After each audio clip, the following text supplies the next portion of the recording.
ancaman resesinya dan kira-kira apa yang harus kita lakukan untuk bisa keluar dari ancaman krisis ini. Kepada Mas Bima dipersilakan. Baik, Assalamualaikum warahmatullahi wabarakatuh. Selamat malam semuanya. Salam. Halo Bang Mardani, ketemu lagi. Terima kasih, Ada Bim. Bang Rocky Gerung ya. Bang, nanti kalau saya pakai PowerPoint jangan diketawain ya. Katanya kalau pakai PowerPoint nggak ada poinnya. Gitu. Saya masih Kalau yang terus pakai Bima itu bermutu. Kalau yang pakai Kurawa itu nggak bermutu. PowerPoint hanya boleh dipakai oleh kalangan Bima, bukan kalangan Kurawa. Pandawa ya, siap. Oke, terus Oke. Pak Iswanto ya, ketemu lagi, semoga dalam kondisi sehat semua kita. Oke, kalau tadi kita bahas kita perlu solusi, sebenarnya banyak sekali yang sudah menawarkan solusi dari awal pandemi masuk. Waktu itu sudah banyak ahli epidemiologis, ahli kesehatan bicara terkait dengan apakah ini perlu lockdown. Karena lockdown itu memang akan sakit 1-2 kuartal, tapi kemudian kuartal ketiga harusnya kita sudah recovery. Kalaupun shape-nya itu bukan V, kita pasti positif di atas 0%. Jadi udah ada solusi-solusi seperti itu. Kalau tidak melakukan lockdown, what next ya? Apakah kita melakukan PSBB? Oke. Tetapi ketika mengambil keputusan PSBB harusnya dilakukan dengan disiplin yang ketat. Tapi itu pun juga tidak dilakukan. Bahkan sekarang dengan adanya new normal, adaptasi kebiasaan baru, ini ternyata blunder bagi dunia usaha. Itu justru kita melihat banyak sekali mall dipaksa dibuka, tetapi pengusaha mallnya juga ngeluh.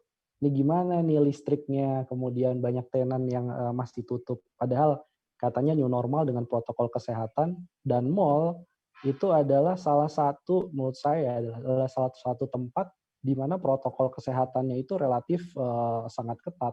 Ya, bahkan banyak sekali mall yang berinvestasi dadakan untuk bikin lift itu tanpa harus menyentuh itu berapa ratus juta atau berapa miliar itu kan untuk protokol kesehatan. Tapi juga demand nggak pick up, permintaan nggak naik, dan banyak kemudian pelaku usaha justru mengeluh di tengah situasi yang disebut adaptasi kebiasaan baru. Nah ini kan ada hal yang janggal. Yang kedua terkait dengan misalkan realokasi anggaran. Waktu itu kan kita udah usulkan, banyak sekali yang mengusulkan, Pak Jokowi, kalau Bapak susah mendapatkan penerimaan pajak, karena memang pajak turun hampir di semua golongan pajak, penerimaan pajak turun.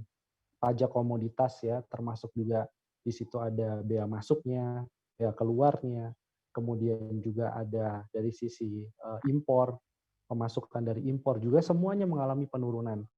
Terus opsinya apa? Opsinya adalah lihat dulu di dalam, apakah ada belanja-belanja yang sifatnya selama ini menjadi beban.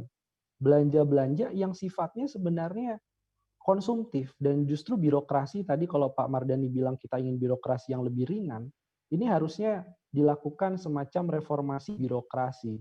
Muncullah kemudian usulan, waktu itu kita cukup keras untuk bilang, bubarkan kementerian lembaga. Itu usul paling konkret, diturutin sama Pak Jokowi. Tapi entah kenapa ada distorsi dari mereka yang mengusulkan, maksudnya adalah kementerian lembaga yang dibubarkan adalah kementerian lembaga yang dananya jumbo. Kemudian dilihat efektivitasnya dan produktivitasnya rendah. Tetapi malah yang kemudian diturutin oleh Pak Jokowi, yang dibubarkan adalah komite-komite yang sebenarnya sebelumnya juga hidup segan mati tak mau gitu ya. Betul. Jadi saya ngelihatnya oke, jangan-jangan semua usul kita itu ditampung gitu ya, langsung sama Pak Jokowi atau tim kantor staf presiden yang membisik ke Pak Jokowi. Tetapi ternyata nggak 100% yang kita mau gitu kan. Disuruh misalkan perluasan BLT dilakukan oleh Pak Jokowi. Dan kita apresiasi satu hal Bang Mardani, karena pekerja itu yang merupakan kelas menengah, bukan hanya yang miskin, itu dapat BLT. Kalau zamannya Pak SBY itu hanya orang miskin yang dapat BLT. Nah sekarang nih pekerja, teman saya aja gitu kan, hampir 5 juta, tiba-tiba malam dia WA, alhamdulillah katanya. Terima kasih Pak Jokowi, dapat 1,2 juta langsung masuk ke rekening. Alhamdulillah. Tulisannya adalah apa namanya, bonus gaji, wah gitu ya. Jadi ini terlihat bagus gitu. Tapi di sisi yang lain ada ketidakadilan yang tim ekonominya Pak Jokowi tidak melihat secara detail atau memang tidak mau melihat itu, ya. pekerja di bawah 5 juta itu langsung masuk ke dalam rekeningnya, tetapi mereka yang pengangguran harus diikutin dulu kartu prakerja. Baru kartu prakerja diikutin, baru mereka mendapatkan cash. Padahal si pengangguran itu atau korban PHK harus modal HP dulu, harus modal paket internet dulu, melototin tayangan-tayangan kartu prakerja, baru dia kemudian dapat insentif cash tadi. Nah ini kan gimana ini gitu loh. Jadi maunya keren gitu ya, maunya universal basic income, mau meniru negara-negara di Eropa dan negara seperti Malaysia, Singapura yang memiliki subsidi gaji. Tapi mereka juga punya unemployment benefit yang kuat dulu. Di kita enggak, kita mau loncat langsung kemudian subsidi pekerja seakan diberikan kepada sektor yang formal, yang informal nggak dapat, yang pengangguran juga dipersulit untuk mendapatkan perlindungan sosialnya. Saya sedikit aja Bang Dendin untuk share screen. Kalau banyak-banyak sekali lagi takut dimarahin Bang Rocky. Dikit aja. Oke. Nanti file lengkapnya saya kasih ke panitia. Saya cuma highlight sedikit aja. Oke, ini tadi yang sempat disinggung bahwa situasi sekarang ini kita mengalami kesalahan yang menurut saya cukup fatal, di mana penanganan COVID-19 juga berimplikasi terhadap perlambatan ekonomi dan semakin lama kita tidak menyelesaikan COVID-19, nggak flatten the curve, itu kita mengalami resesi yang mungkin akan semakin parah. Jadi di kuartal ke-1 Indonesia sudah mengalami kontraksi ekonomi, walaupun belum negatif. Kuartal kedua kita minus 5,3%, kasus terus meningkat. Sementara kalau kita bandingkan dengan dua negara yang ada di Asia, China dan Vietnam, sebagian besar dari mereka itu sudah mengalami pertumbuhan yang positif pada kuartal kedua. China melakukan lockdown, tapi setelah lockdownnya selesai, Wuhan ngadain party di kolam renang, ribuan orang berkumpul, dan mereka merayakan tanpa memakai masker sama sekali karena kasusnya sudah berkurang dalam beberapa bulan dan tidak ada kasus yang meninggal. Ya, itu akhirnya membuat ekonomi di China juga bisa pulih lebih cepat. Jadi di sini udah kelihatan kalau penanganan kesehatannya jelas, berbasis kepada sains, bukan bikin kalung antivirus corona yang akhirnya kementeriannya di lockdown gitu kan. Kemudian penanganan lebih cepat, disiplin ketat, dan ada trust yang cukup tinggi. Dan trust ini bisa dilacak karena pertanyaan sederhana. Orang Indonesia nggak disiplin, susah banget disuruh untuk di rumah aja. Pertanyaannya adalah pemerintah ganti gaji yang hilang nggak? Gitu. Pemerintah ganti penghasilan UMKM yang hilang nggak? Ganti warung Tegal yang hilang nggak selama 1 hari, ataupun kalau dilakukan PSBB misalkan sangat ketat dalam beberapa minggu atau bulan, ada nggak kompensasi itu? Nah di Cina, di Vietnam, bahkan di Vietnam itu sampai ada ATM beras. Sehingga orang itu santai aja ketika dibilang lockdown ya, tentara itu pada datang ngirimin beras door to door dari rumah ke rumah, kemudian yang nggak terjangkau disediakan ATM beras, ngantri tapi dengan social distancing. Nah ini akhirnya kan ada trust, pemerintah bilang A, masyarakatnya juga ngikutin A. Nah ini salah satu pelajaran penting, kenapa Indonesia tidak berbasis pada sains, kemudian juga trust terhadap pemerintahnya rendah. Karena pemerintah sendiri yang sebenarnya melakukan blunder-blunder dan membuat disiplin terhadap PSBB itu juga rendah. Apa yang terjadi mobilitas saat new normal ini ternyata masih negatif ya, di Jakarta juga masih minus. Artinya Google Mobility ini memotret pergerakan masyarakat karena masing-masing dari kita ini pakai Android, mereka bisa melacak kita pergi dari rumah ke kantor, dari rumah ke sekolah, dari rumah ke MRT, dari rumah ke komuter lain, dari rumah ke Transjakarta, ke mall dan segala macam.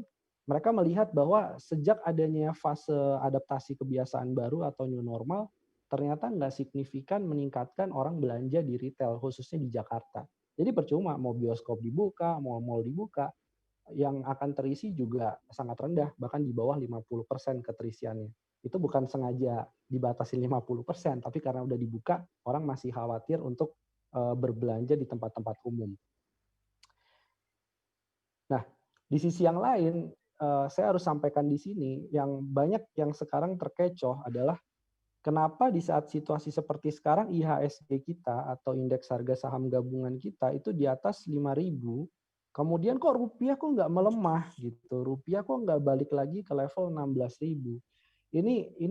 Apa gitu yang membuat ini? Apakah ini salah satu bentuk keberhasilan? Karena banyak juga nih yang bisikin pemerintah bahwa oh jangan lihat sektor realnya aja, tetapi market atau sektor keuangan sekarang ini lagi bagus gitu.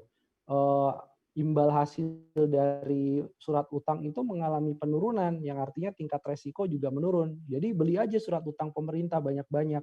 Everything oke di sektor keuangan. Ternyata menurut saya ini berbahaya. Karena situasinya hampir mirip dengan tahun 1929 pada waktu itu. Ternyata ada orang euforia dengan sangat melihat ada angka pengangguran tinggi, angka kriminalitas juga naik, kemiskinan tinggi di Amerika Serikat. Orang justru banyak kemudian berburu saham karena waktu itu sempat anjlok, saham dinilai dengan harga yang sangat murah. Tapi yang terjadi apa?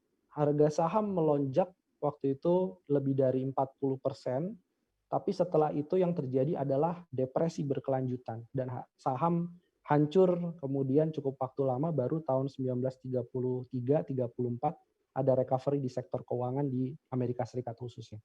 Jadi kalau kita belajar depresi besar yang pernah terjadi di dunia, indikator sektor keuangan ini banyak setnya dan banyak dijadikan sebagai false indikator atau indikator yang salah. New normal berhasil, kemudian konsumsi rumah tangga pick up, meningkat. Yang terjadi sekarang ini adalah fenomena decoupling, yaitu sentimen di sektor keuangan yang digoreng oleh spekulan ini nggak nyambung dengan sektor real kita. Kenapa? Karena ada yang pertama, Bank Sentral Amerika Serikat buang uang atau melakukan quantitative easing yang masuk ke negara-negara berkembang seperti Indonesia. Yang kedua, cadangan devisa kita meningkat makin gemuk, tapi ini karena pemerintah menerbitkan, jadi dalam seminggu penerbitan SBN-nya sangat masif. Ini kan karena menutup defisit anggaran kita yang di atas 5% itu sebenarnya. Tapi ini dianggap sebagai kesuksesan karena Bank Indonesia selalu bilang, cadangan devisa kita masih cukup, masih kuat. Padahal ini semua semu, karena cadangan devisa itu ditutup hanya dengan penerbitan utang. Dan kalau terjadi shock terhadap perekonomian, itu gampang banget sektor keuangan yang dipuja-puja sekarang ini kondisinya makin positif, tapi yang terjadi kalau sekali shock, terjadi shock besar, maka kita akan mengalami krisis yang lebih dalam daripada krisis moneter 98. Jadi ini sebenarnya kita berjalan di house of card ya, atau kita sedang membangun house of card. Jadi rumah kartu yang sebenarnya sangat rapuh, yaitu adalah sektor keuangan. Sayangnya dari awal, pemerintah ini banyak sekali menyalurkan stimulus dan mengamankan sektor dari Kementerian Koperasi UMKM. Tapi mereka menyalurkan transfernya, itu juga lewat perbankan konvensional. Kemudian relaksasi kredit, ini banyak sekali pemberian insentifnya, termasuk subsidi bunga yang macet, karena salah hitung, pemerintah mengakui subsidi bunga salah hitung. Itu. Jadi penempatan dana di BUMN, kemudian penempatan dana di perbankan. Jadi yang ingin diamankan di awal pandemi ini adalah sektor keuangan. Sampai sekarang pun dalam beberapa program stimulusnya harus lewat sektor keuangan, sektor keuangan, sektor keuangan. Perbankan, market.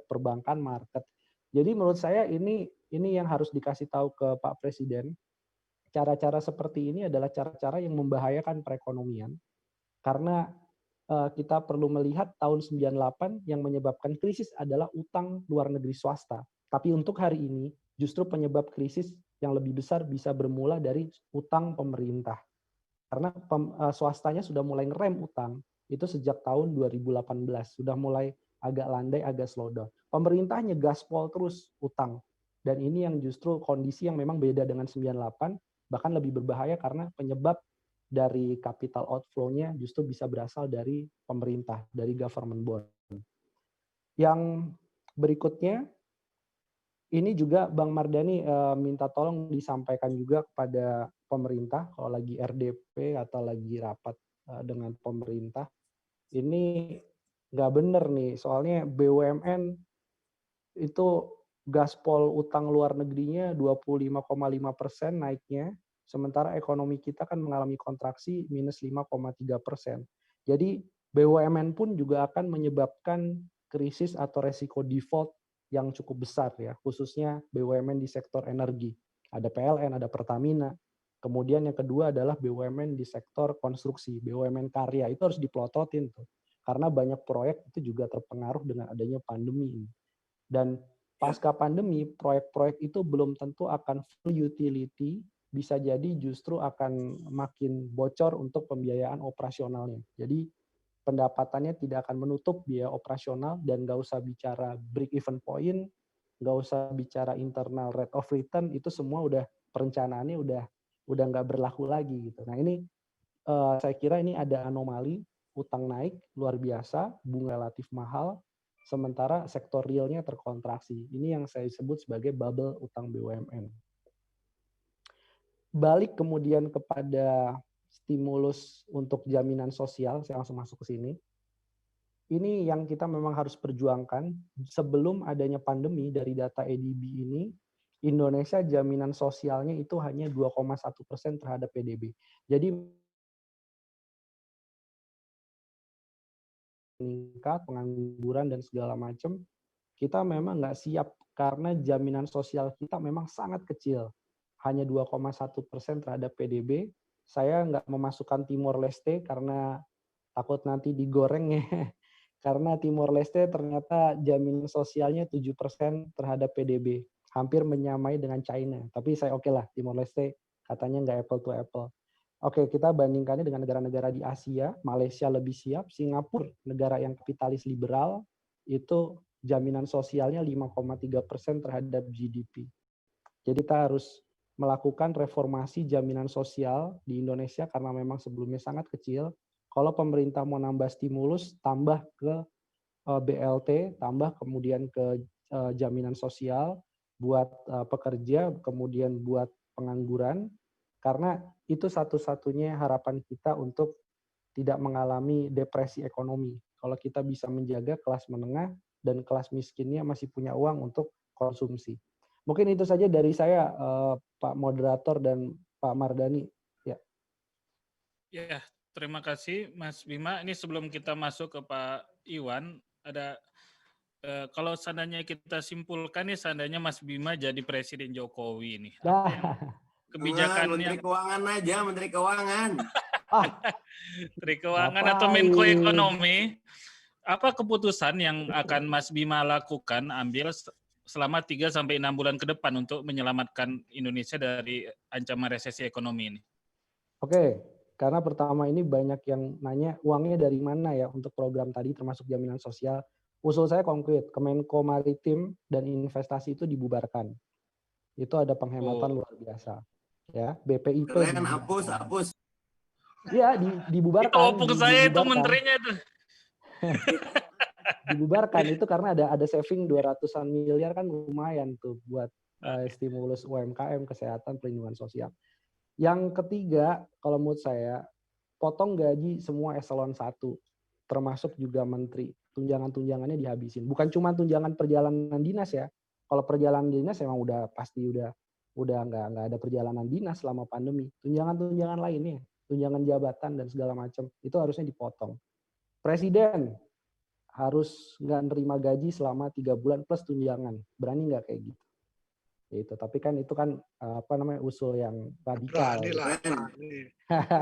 Berani lah, DPR juga DPR. Gajinya nggak seberapa kalau mau dipotong. Tunjangannya Pak. Kita besar ya Mas Iwan. Kalau ngomongin gaji ya pasti gajinya komisaris BUMN itu juga kecil Pak. Tantim yang gede. Itu yang harusnya disumbangin ke semua. Semuanya disumbangin, bagus Bim. Terus Bim. Apalagi BI turunin suku bunga 100 basis poin. Dari sekarang 4%, 7 days repo rate turunin jadi 3%. Karena kita harus suku bunga lebih rendah biar orang yang nyimpen nih Bang Mardhani. Jadi dari data LPS sampai bulan Juli, orang yang menyimpan uang di atas 5 miliar rupiah mengalami kenaikan 7,3%. Orang yang menyimpan uang di atas 5 miliar deposan kelompok ini, itu naik 7,3% tabungannya. Kenapa? Kenapa mereka parkir? Bukan hanya karena ada pandemi salah satunya, tapi karena mereka juga melihat bunga deposito bank itu masih lebih menarik daripada investasi ke UMKM yang Abang bilang tadi. Jadi habisin itu suku bunganya. Gimana caranya bunga turun? sehingga nanti uang itu lari lagi ke sektor real. Itu sebenarnya logikanya. Betul. Daripada BI diobok-obok, independensinya itu nggak ngaruh. Apa Yang itu? berbahaya OJK dibalikin ke BI 2023 itu justru nggak ada solusi sama sekali itu. Iya, terima kasih Mas Bima. Nanti kita lanjut diskusinya. Sekarang kita beralih ke Pak Iwan. Assalamualaikum Pak Iwan. Mungkin mudah-mudahan Pak Iwan bisa memberikan gambaran ya apa yang sedang